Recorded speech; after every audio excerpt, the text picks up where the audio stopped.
Discover how to analyze papers 10 times faster for your literature review using Litmaps. First, log into your Litmaps account to get started. Next, search for your topic to find relevant articles in the Litmaps database. If you find any articles missing, you can add them manually by searching with the title, keyword, DOI, or author. Once you've found the articles, add them to your map to visualize their connections. Check your article in the map to see if new results are available and refine your search if needed.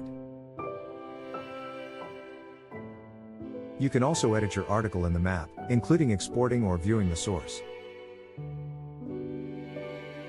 Link the paper to show relationships between articles and build a comprehensive literature map. Finally, add labels to your articles to organize and categorize them effectively.